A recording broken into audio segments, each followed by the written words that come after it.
Wiggle your fingers, wiggle your toes, bend your knees and your elbows, and look and see if everybody is doing it too, just like you. Welcome to the Barnes Pet Parade. Part 1. Introducing Book Trust's Writer-in-Residence, Smriti Halls. Hello, I'm Smriti Halls and I'm the Book Trust Writer-in-Residence. Welcome to the Barnes Pet Parade. Did you know that one of the world's most famous pets, Mog the cat, actually comes from Barnes? Mog was written and illustrated by a lady from Barnes called Judith Carr. And here's a picture of her with another of her famous cats, Katinka. Now, when I was small, I always wanted a cat, a pet cat of my very own. But try as I might, plead as I did, that dream never came true. Once we were even asked to write about our pet for our school homework, and I thought that would be an obvious reason for my mum to immediately rush out of the house and buy me a pet cat. She did not, and I was forced to write about my imaginary pet cat, Fluffy. How embarrassing. Now, my family did have some other creatures that they kept in the garden, but these were most definitely not proper pets. I wonder if you can guess what they were if I give you a few clues, okay? Clue number 1, they were very, very small. Clue number 2, they had yellow stripes. Clue number 3, they could fly. Clue number 4, they made a noise that went bzzz. That's right, my family kept 5 hives of honeybees. Now, there's some obvious differences between a pet cat and a bee. Let me tell you a few of them. Bees are not cuddly. Bees do not wish to be stroked. You cannot tie a bell around the neck of a bee. And finally, bees definitely don't answer to the name Fluffy. Trust me. Bees are, however, pretty amazing. We had a lot of very delicious honey while I was growing up. And we know now, of course, that bees are super important for our planet and for the survival of our ecosystem. Still, they did not make the most perfect pet. You might think that now I'm a grown-up, I would have a house full of pets, or at least cats. But the thing is, I don't really fancy having a pet anymore. Unfortunately, I have 3 little people who live with me who are all desperate for a pet, and they have begged for every conceivable animal that you can think of under the sun. They started off asking for cats and dogs and guinea pigs, and they soon progressed on to asking for snakes and bearded dragon lizards and even a pet tarantula. In fact, when we went on holiday to India, they decided they'd like a pet elephant of their own. What do you think of that? That was my inspiration for my new book, Not That Pet.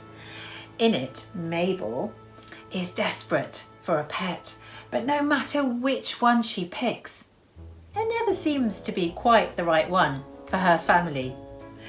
This book isn't actually out yet. It comes out on the 4th of March, and I'm so excited that readers everywhere will be able to find out about Mabel and her wonderful family and all their weird and wonderful pets. But today, I am going to give you a sneak peek inside. Are you ready? This is Not That Pet, written by me, Smriti Halls, and illustrated by Rosalind Beardshaw.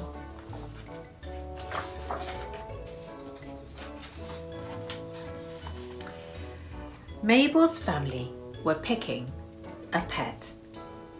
"Mabel," said Mum, "you choose which to get." "Yippee," said Mabel. And she chose an elephant. It's quite big, isn't it? Not very practical for a house, but let's see. He gave the best hugs. He gave the best rides, with upside down lifts and down the trunk slides. He worked in the garden and planted the seeds. He watered the flowers and pulled up the weeds. Very practical.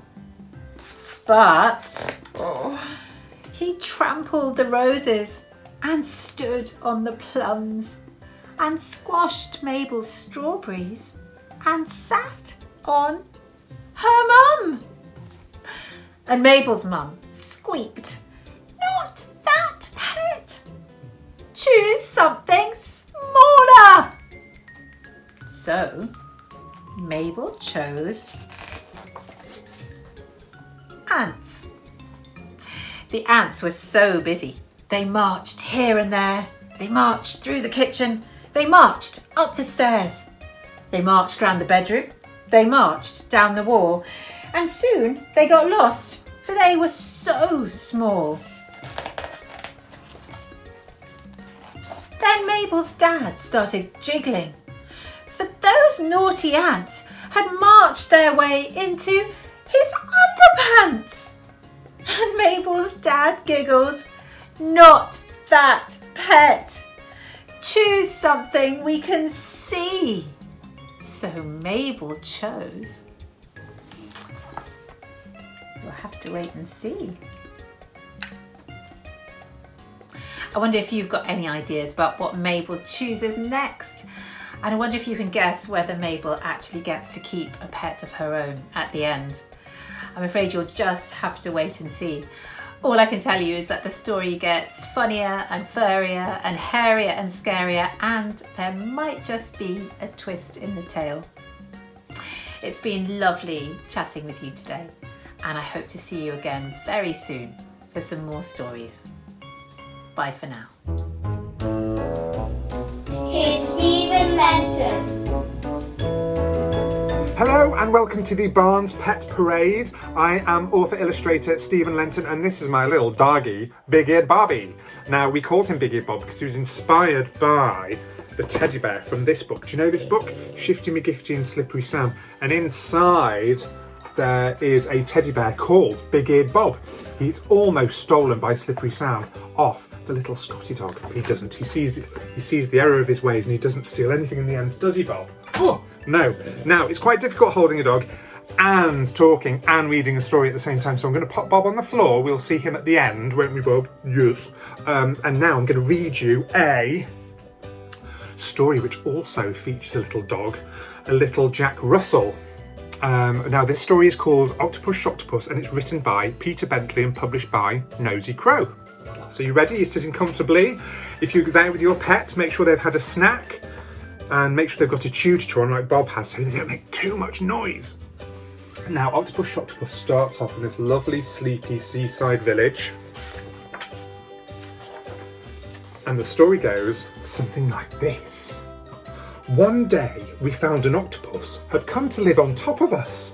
Our neighbour, Mrs. Antrobus, said, "I don't like that octopus. An octopus just looks all wrong. An octopus does not belong." Don't really like Mrs. Antrobus. And look, there's the dog that we're going to draw. He's barking at her because he is not happy. She went and called the fire brigade. They couldn't shift it, so it stayed. Quite right. Dog's barking at the cat now, can you see, up the tree? At first, it sat there, looking bored. It dozed a bit and sometimes snored. But when our friends came round that day, we asked it, "Would you like to play?" We started off by playing catch, and then we had a football match. Imagine that, all 8 of us against a giant octopus. Imagine having an octopus on your house. Later on, we had more fun. We jumped its 8 legs one by one. It gave us all a jolly ride. It also made a perfect slide. And soon it was quite plain to see how very useful it could be to have our friend on top of us, our special giant octopus. And now the doggy and the cat, our friends, are now sliding down the side of the octopus. On mornings that were bright and fine, it made a handy washing line. It dug the garden, built a shed, and helped to paint the whole fence red. My kite got tangled in our tree. Our octopus just pulled it free. It rescued Gracie's teddy too the time she flushed it down the loo. From that time on, it smelt of poo. Poo, Gracie's teddy. And now the dog's chasing the cat again up the tree. If you've got a dog, does your dog chase cats? Big Eared Bob doesn't chase cats. He doesn't chase squirrels either, but he loves chasing pigeons and seagulls. It swept the leaves. It cleared the snow. We've had some snow recently, haven't we? Have you? It pushed the car to make it go. And people came from miles to see our octotastic Christmas tree. Imagine putting the lights on that. Very National Lampoon. We all adored the octopus who'd come to live on top of us. And even Mrs. Antrobus grew fonder of our octopus, especially when it saved her hat and rescued Pumpkin Pie, her cat. Everybody said to us, we wish we had an octopus, except the village baker Sid, who said, oh, I'd rather have a squid. There's always one, isn't there? There's always one that's not happy. Oh. One day we found no octopus was living right on top of us. Where had it gone? We all felt glum. We missed our massive 8-legged chum. Where's he gone? Look, can you see? The dog and the cat, the pets are not happy. These pets are not parading right now. But in the night we heard a bump. Oh, it woke us up and made us jump. Yikes, we said, what can it be? We quickly ran outside to see something quite spectacular, miraculous, tentacular. What do you think it is? Our own gigantic octopus was living back on top of us. But that's not where this story ends. Oh, look, I think that's my favourite illustration of the dog hugging the octopus tentacle. He's so pleased. He's upset and glad that he's back. Sad, sad, happy. Our octopus had fetched its friends. Look, and lots more octopi are landing on the villagers' houses. And right at the end, you can see they're all joining in with whoever they've landed on. So the lighthouse keeper is helping the lighthouse octopus. There's the fisherman octopus. There's the teacher's octopus. And look, do you remember Sid who said, I'd rather have a squid? He got his wish and he got his squid.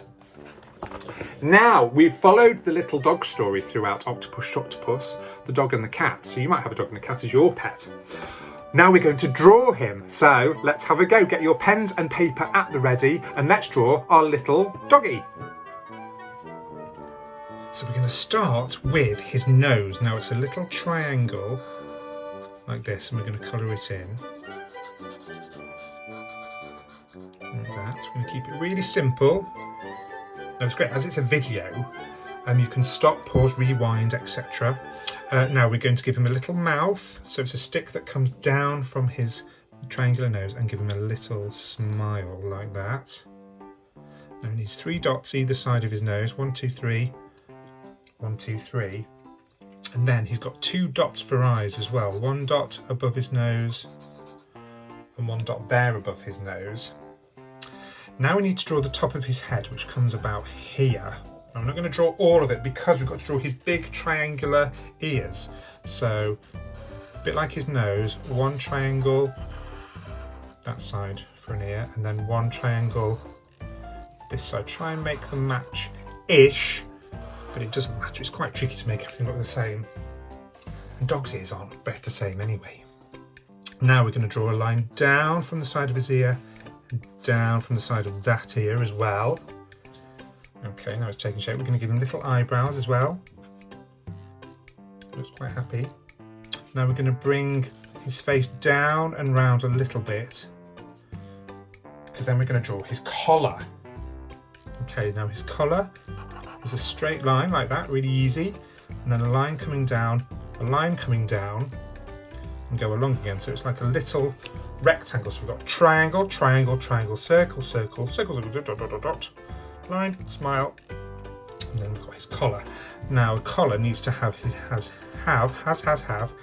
tag on. Now he hasn't got a name, so I'm not going to put a letter, but if you're drawing your dog, maybe you've got a Jack Russell. This is a Jack Russell puppy, so maybe you've got a Jack Russell and you could put your name in. Well, I could put, let's pretend if it's big-eared Bob, I could put a B there for Bob. It could be Bob, couldn't it? Now, oh, sounds like big-eared Bob's just knocked something over in the living room. Bob, what are you doing? You've been a good boy. But he's not. Now we need to draw his bottom. Okay, so it comes down and round like that, down and round like that. Then we need to draw his back paws like that, da, da, and that, da, da. Now it looks odd at the moment, but when we draw his front paws, it will make more sense. So we're going to draw a line coming down and a slightly shorter line coming down, and draw that for his paw. Okay, same this side, a short line, a longer line, then do a little line coming down, 2 little paw marks, and make that line come down. Then we need to join all this up so it makes sense. Now what's he missing? What do dogs wag when they're happy? Oh, that's right, their tail. So there you go. And to make it look like he's really happy, you can add those waggy lines as well. Now draw a little bit of ground underneath him so it doesn't look like he's hovering in midair. And there is your little puppy. Now I'm going to put my scribbly signature on. Stephen Lenton, there you go. I hope you enjoyed that, and I can't wait to see your versions. So I hope you enjoyed drawing your little dog.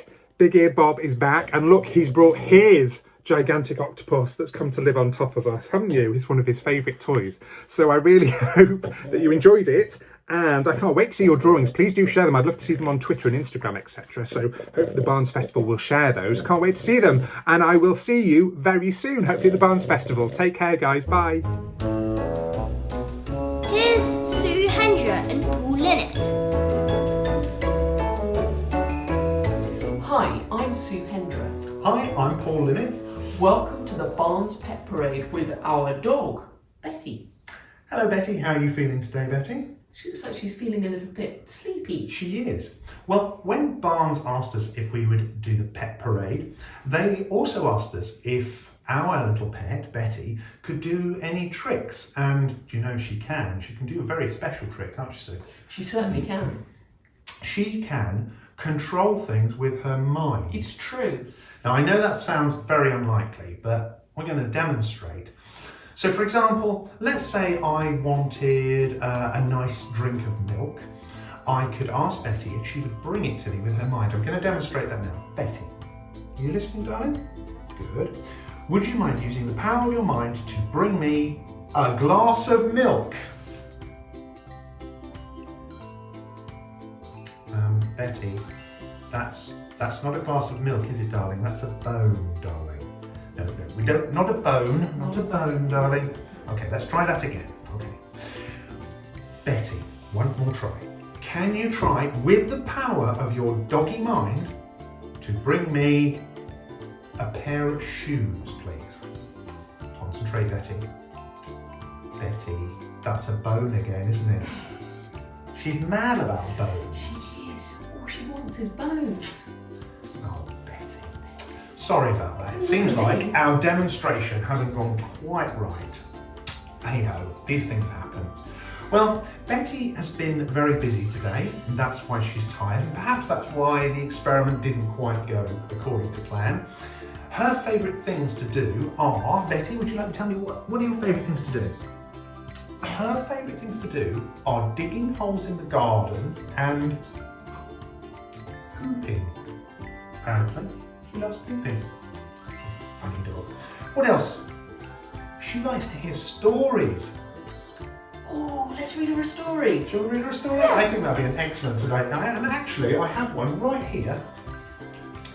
And perhaps you might have heard this before. It's called Soup Potato, but you can see that the soup potato has been crossed out, and in its place there's the evil pea, and the evil pea is holding up a banner, and it says, this is quite shocking, isn't it? It says, books are rubbish. And I don't think I believe that. No, that's definitely not true. Shall we read and see what happens? Okay, here we go. So, it was night time in the supermarket and the veggies had been happily reading for hours. I love a good read. I could read for hours, all reading their little books. But then, crash, bang, in stomped the evil pea. Why are you all so quiet? What are you up to? We're reading, said the veggies. My book is called Exciting Electronics. It shows you how things work, said Carrot. My story is about a unicorn, said Cucumber. Unicorn? My book, said Tomato, is called Knitting for Beginners. Very interesting books. I'd read any of those myself. Knitting for nitwits, more like, snorted the pea. What a waste of time. Books are rubbish. Everyone knows that. There's only one thing books are good for. And with that, he started to pile them up higher and higher, all the way to the ceiling. What's that pea doing? Any ideas, Betty? Let's see them try and read. What's he doing? Click! In the dark! Luckily, Aubergine found a torch, but when she shone it upwards, everyone gasped. The evil pea, what's he doing? He's pushing books off the shelf. So you like to get lost in a good book, do you, veggies? Well, get lost in these! They're going to fall on the poor veggies. That pea really is evil. Oh no! Panicked the pineapples. Help! Cried the veggies, bumping into each other in the dark. Aubergine shone her torch. Tomato! How can you knit at a time like this? It was chaos, and Soup Potato was nowhere to be seen. What would save them this time? What could save the poor veggies? Books, that's what. Resourceful readers, to the rescue! Carrot used her electronic super skills to fix the light. Bing! Yay! Tomato used his knitting know-how to knit a net to catch the books. Very good, Tomato. Thank you very much. And Cucumber used magical, mystical, rainbow twinkle-tastic sparkles to make the world a better place. Well done, Cucumber. With danger averted and the lights back on, the veggies decided it was time to deal with the pea. You've gone a step too far this time, said the veggies. There's no such thing as a step too far, shouted the pea. But as it turned out, the pea was wrong. Oh, it's fallen off the books. Oh dear, what's happened to the pea? Oh, look at the pea. The pea's got his foot in plaster, clearly injured himself. Sorry to hear you've hurt yourself, Pea, said Soup Potato. But don't worry, we know just what you're going to need while you're getting better. Some good books to read. That Pea's so cross. He had it coming, didn't he? Do you think that Pea still thinks books are rubbish? Or perhaps Pea's changed his mind? Well, we've got to go now. It's been lovely talking to you, and I hope you're all well and happy. Betty, oh, what's that, Betty? No, she definitely doesn't want to move from this cushion. She thinks it's the most comfortable cushion in the world. So anyway, see you all soon, hopefully. Take care of yourselves, and it's goodbye from me, Paul Linnet. And it's goodbye from me, Sue Hendra. And it's goodbye from Betty the dog. Bye-bye. Bye! Here's Nick Sharratt.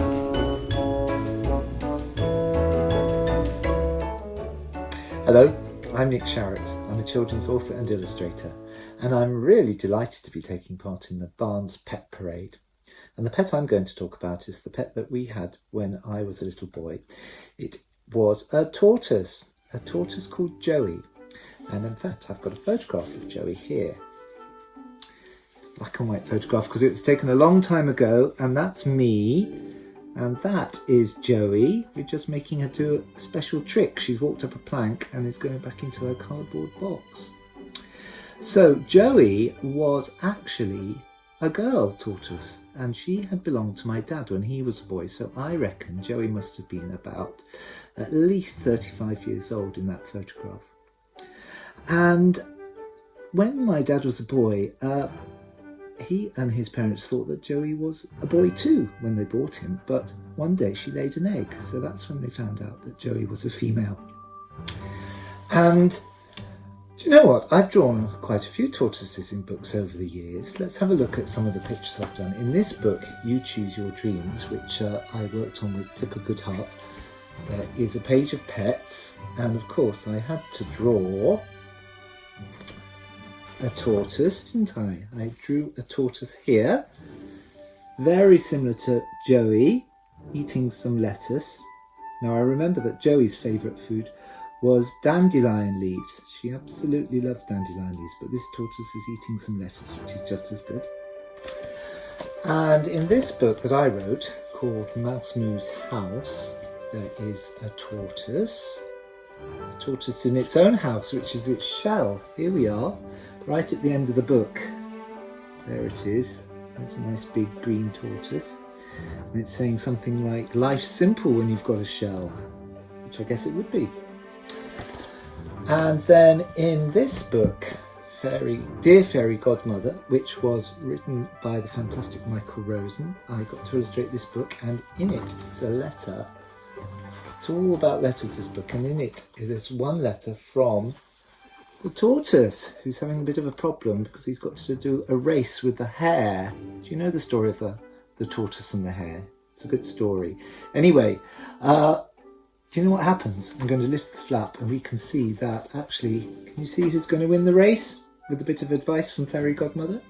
The tortoise is. And there's one more book that's coming out this year. It's called Little Wild Animals. And this book I created with Sally Symes, and it's a special book. You can put your fingers in the holes and wiggle them like that. There you go. So we've got a monkey on the cover. But guess what's inside somewhere? Let's have a look. Somewhere in here is a tortoise. You can wiggle your own fingers and make it walk. So there are some tortoises that I have drawn in books. What I'm going to do now is I'm going to show you how to draw a tortoise. So this is how I would draw a tortoise. I would start off with a curvy line like that, which is the very bottom of the shell, the tortoise's shell. And then I'm going to add a slightly shorter curvy line above it, like that. And I'm going to join those two lines together at either end. And then I'm going to draw the top of the shell, which is a lovely big curvy line going all the way across like that, linking both sides of the shell up. So that's the tortoise's shell. Now we need the actual tortoise, don't we? So I'm going to add legs first. I'm going to do one leg here with 3 toes on the end of it there. And I'm going to add one leg here with 3 toes on the end of it there. And before I add the other 2 legs, I'm going to draw the tortoise's head. So I'm going to do a curvy head shape over here, and I'm going to bring that line back to touch the leg like that. Now we can add the other feet, so I'm going to draw the other foot there, which is kind of behind the head, and I'm going to draw the last back foot behind this front foot there. And tortoises have tails, so I'm going to draw a little tail poking out there.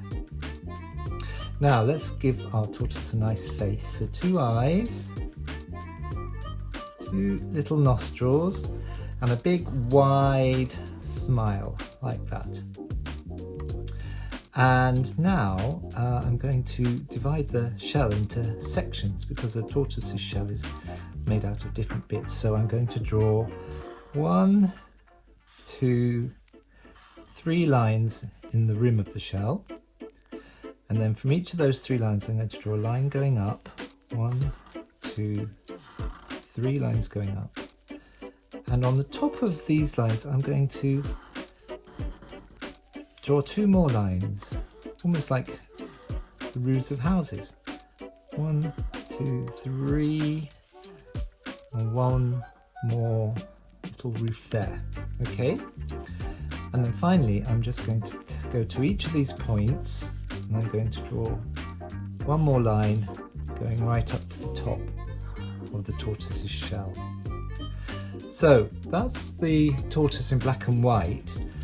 Now, here's something you could do when you're colouring in your tortoise. You could take a wax crayon, and you can either do it now or you can do it when you've coloured in the rest of the tortoise, but I'm going to do it now, and I'm going to draw in each of these sections of the shell, I'm going to draw some circles.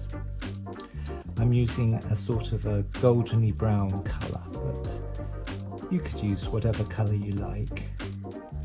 I don't think there are any rules about colouring in myself. So I'm going to do these circular shapes. I don't know why, it's reminding me a bit of Swiss roll for some reason. In each of these segments, give it a really good tortoisey feel. And then slightly longer, thinner circles down here as well. And just add some nice variety and interest to the tortoise. So there I've done my circles using a wax crayon, and then I'm going to colour in the rest of the tortoise. I'm going to use 2 shades of green, a lighter green for the tortoise itself and a darker green for the shell. And if you've used a wax crayon for the pattern on the shell and pressed down nice and hard, hopefully when you colour it in using paints or coloured pencils or even felt tip pens, the wax crayon should show through and leave a nice pattern. And if it doesn't quite work, if you're nice and careful, you can always trace over that pattern again. I wonder how your tortoise drawings turned out. Happy drawing, happy reading, and see you again soon, I hope. Bye-bye. It's Polly Dunbar. Hello from Barnes Pet Parade. I'm very happy to join you. I am hoping that my pet cat Nola will join you too. It's a tricky thing with cats though, isn't it? They don't always do what you want them to do. She's over here. I'm hoping she's gonna sit on my lap in a minute.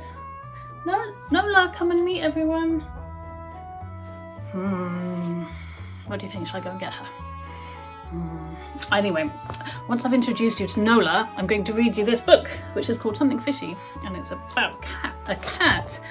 Here we go. Here she is. Wait there.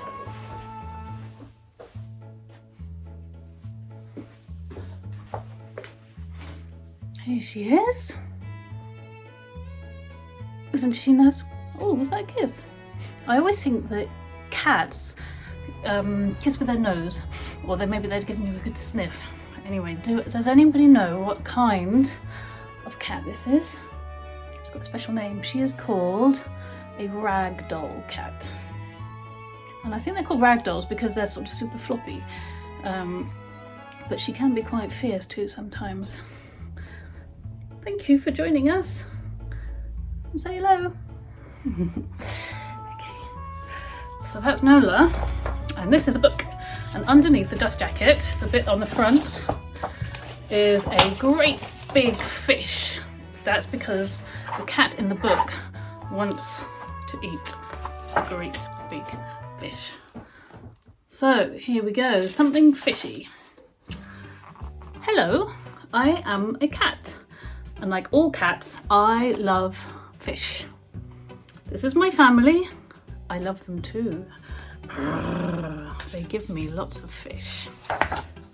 All I have to do is ask. Watch. Fish? Oh, that's odd. Something fishy is going on, but not in a good way. I wonder what's going on with these two. They look quite happy about something, don't they? What could it be? Hang on, wait. Here comes the fish now. You are joking. I asked for one simple thing, and this is what I get. Sheesh. Perhaps if I ask really nicely. Can I have some fish, please? Here it comes, the big fish surprise. Oh, you've decorated my room. How nice. And a new cat basket, wonderful. But where is the fish? Do you think it is his room? Or do you think this room's for somebody else? Fish, fish, fish, fish, fish, fish, fish, fish, fish, fish, fish, fish! Oh! They've gone. Gone fishing! To catch me the swishiest, squishiest, fishiest fish. I lick my lips and wish for... Oh no, not this. This is not fish. Oh, poor cat. Sniff, sniff, sniff. Hang on. Wait a minute, could it really be fish in my dish? Delish. This is my family and I love them. Even if I have to put up with this. Kiss, kiss, kiss. There we go. I'm going to see if Nola will put up with that now as well. Here we go. Here we are. Kiss, kiss, kiss. Thanks for listening today. See you later. Bye. Here's Emily Gravett. Hello and welcome to Barnes Pet Parade. My name is Emily Gravett. I'm an author and an illustrator, and this is my dog Dillis. Say hello, Dillis. Today we are going to show you how to draw one of the characters from my latest book, Too Much Stuff.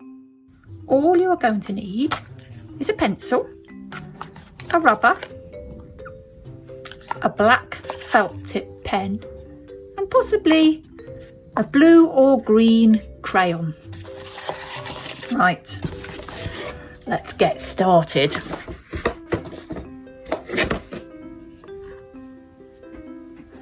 We are going to start off with my magpie's body. I'm going to start off with the top of the body. You're just going to draw a little straight line with your pencil.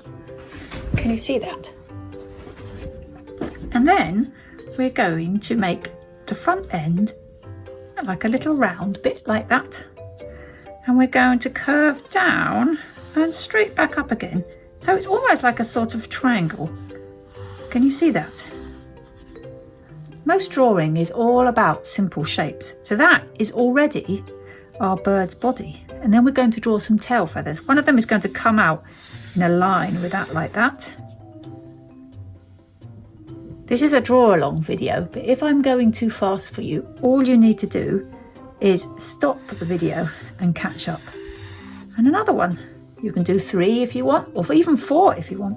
So there we've got the magpie's body and his tail feathers, and we're going to, at the other end, draw a pointy beak and a round eye just there. Now magpies are black and white, so we're going to do some bits where we're going to colour into. So we're going to draw a curvy line like that, and another curvy line curving the same direction, just like that. So we've got pretty much everything on our magpie already, apart from a couple of very essential magpie features, the wings. So I'm going to do the top wing is going to come out from where the black bit joins. I'm just going to draw a straight line like that. And then I'm going to do lots of pointy bits that come and get smaller and smaller as they go towards his body. One wing already. And then from the other side, I'm going to do the same thing. You're going to come out in a straight line and then a curvy line in for the feather. If you imagine it going in at a shape like this, you can do this. Curve, straight line, curve, straight line, curve. All the way back, getting smaller and smaller till it gets to the body. How's yours looking? So now we need to take our black felt tip pen and we start off with the beak. You colour in his beak, or her, depending on what you've decided. And colour in right the way down to that first line.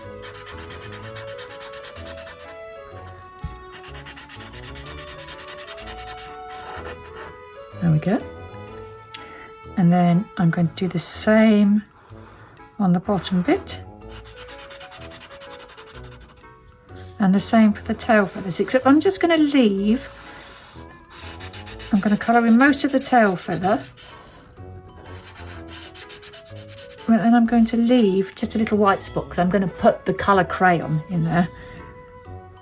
Because magpies are black and white, but they also look slightly iridescent. They shine in different colours, in different lights. I'm going to do the same on that feather there. There we go, looking good. Now I'm going to follow my pencil outline for this bit, the wings, and I'm going to go all the way around them in the pen, like that. And I'm going to draw a sort of another curve that comes in. Can you see? So I put a little wedge triangle. All of that bit's going to be completely black, right down to the line of his body there. And I'm going to do the same on the other side. So there's a little curve. And I'm going to colour in that completely black as well.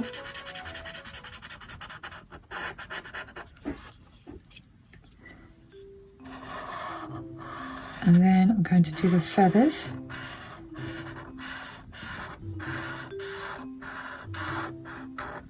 And then I'm just going to put a bit of extra black tips coming down. So the top bit of the feathers all coloured in, but the bottom bit's left. So it just looks like the tip of his feathers are black, but the main bits are white. There we go. And I'm just going to very lightly draw that line in there. And I'm going to put a little pupil in his eye. So now you take your wax crayon, and I'm just going to put a tiny bit of colour just around the edge there and on there. And if you want a tiny bit on his wings, you can there as well. Even if you go on top of the black, you might not be able to see this on the film, but if you put the wax crayon on top of the black felt tip, if you've got a green crayon as well, then it really will look iridescent. If you want to draw him carrying something, because in my book, these magpies, they collect lots of things. They collect too much stuff. So you could draw him carrying anything you want. I think, I don't know what mine would be carrying. Maybe it's carrying a branch.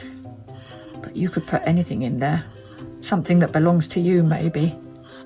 And then if you've got some other colour felt tips or paints, you could colour that in as well. There you go. Here's Axel Scheffler. Hello, I'm Axel Scheffler, and welcome to the Barnes Pet Parade.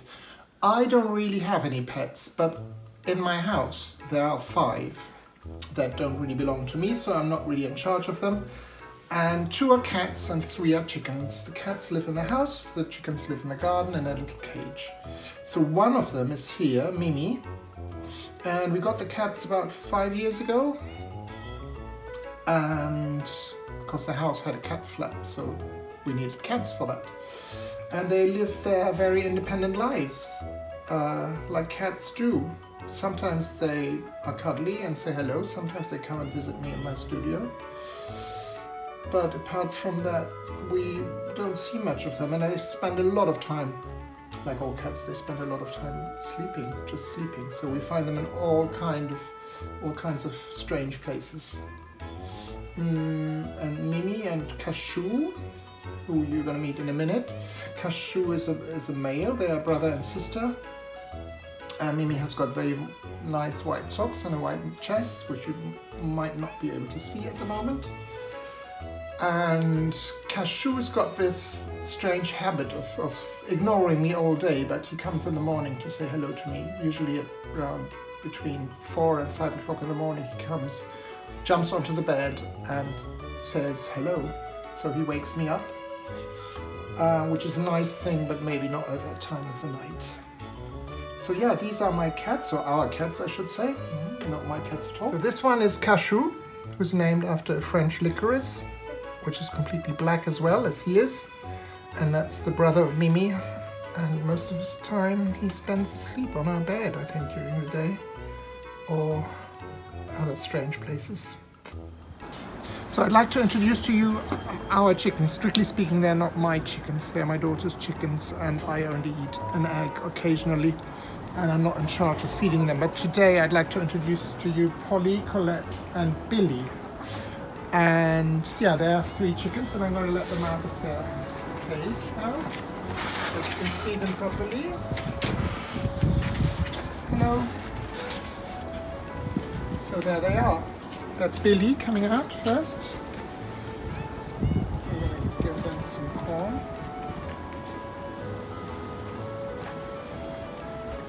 So there's a very sad and tragic story about our chickens, because we got some like a year and a half ago, and at some point they were outside in the garden and it got dark, and we had a very unwelcome visitor, a fox, who got 2 of them and killed one of them, and one of them survived, and we took her to the vet, and she died later, so that was very sad. And Polly, the black chicken, is the only survivor of that tragic incident. But I think she is now happy with her new friends. My daughter did a little memorial painting, which is not quite finished, of Ginny and Odette, who were the victims of the fox attack. And also, I did a long time ago, as an illustrator, I've illustrated almost any subject under the sun. And a long time ago I did a story about a chicken thief, a fox, and that's just been republished last year in Germany. So that's a story I did a very long time ago about a fox stealing chickens. So it's quite ironic. Yes, well, there they are. Very happy chickens in the garden.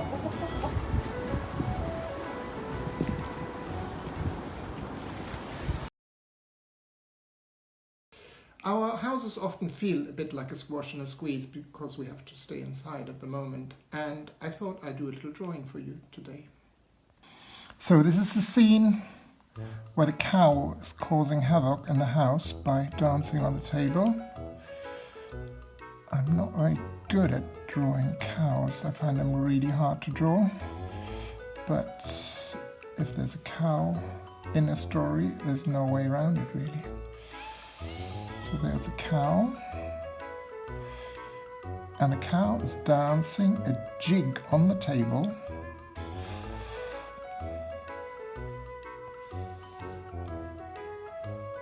So I think if the little old lady has to self-isolate, it's much better without all the animals around. So it was good that she was listening to the advice of the wise old man to take them all out. Otherwise she would be in her little house with all the animals, and that would really have been too much, I think, in times of the coronavirus. So I do this very quickly. Obviously it's very different pen from the one I use when I do the pictures for the books, and I do them in color, and this is just a black and white, a very quick black and white sketch because we don't have much time here. So there's the goat. I think they're all having a lot of fun.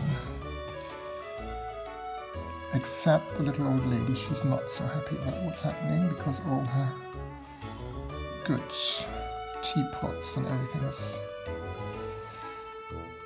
falling down and breaking. Her cups.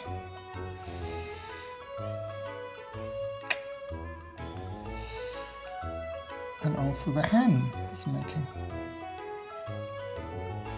a lot of noise.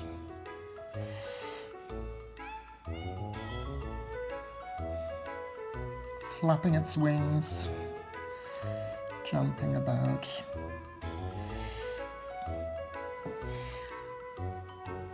And the little old lady is thinking, oh, what have I done? Why did I let them all in?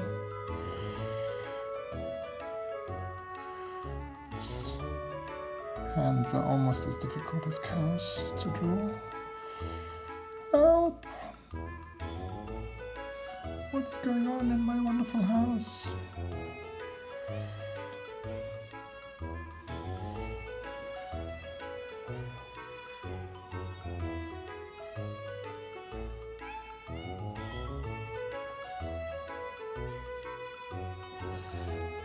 The cow should really be black, but I can't do all the colouring because that takes too long.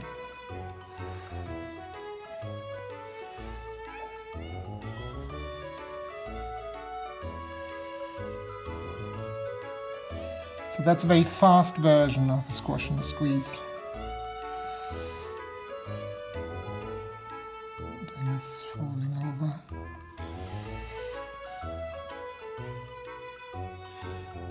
Flap, flap.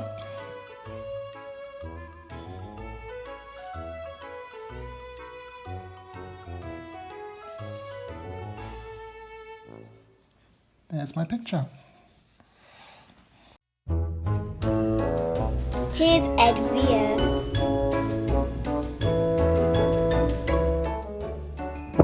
Hello, I'm Vere. Welcome to the Barnes Pet Parade. I'm going to introduce you to Arthur. Now, Arthur isn't strictly a pet, but we are on very good terms. The thing is, we have to find Arthur.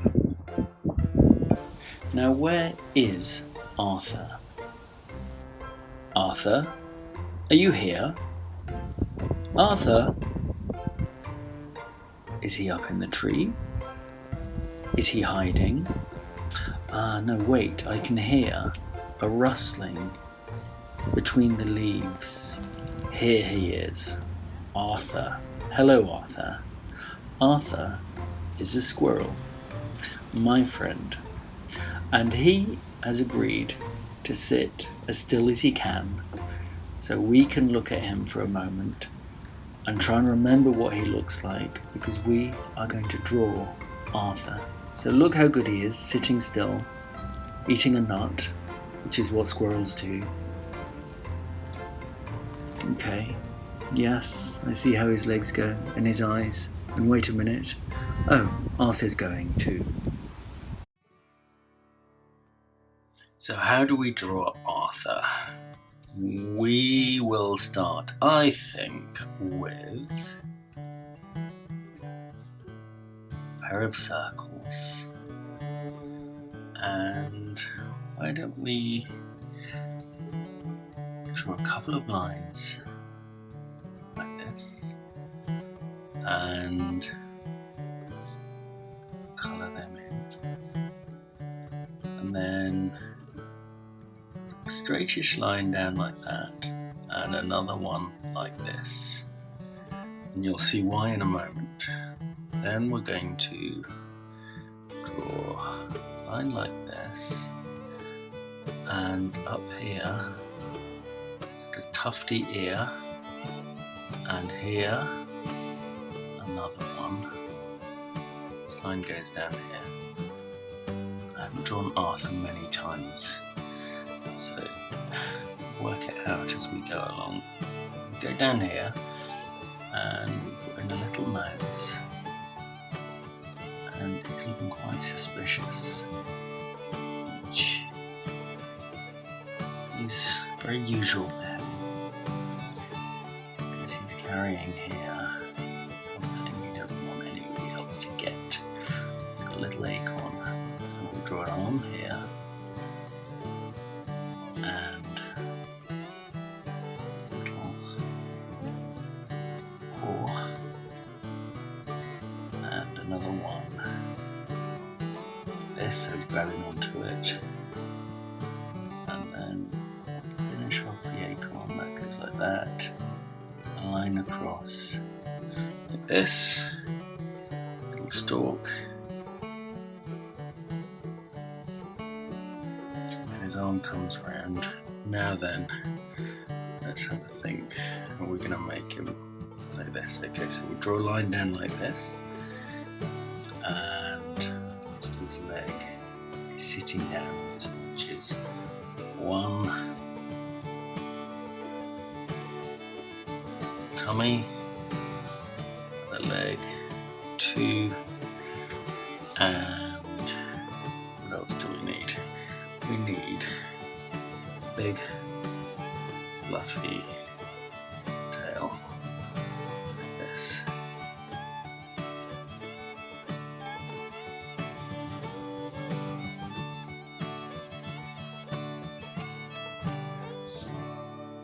And that comes back here all the way, just like that. And that is how you draw Arthur. And if you like, you can colour him in too.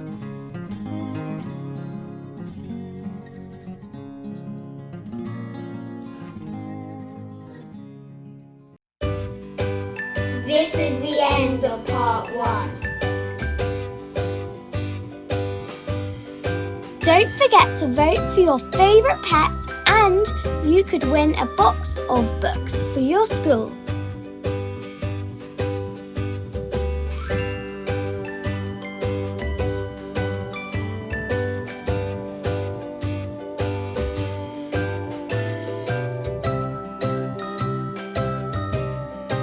Thanks for watching!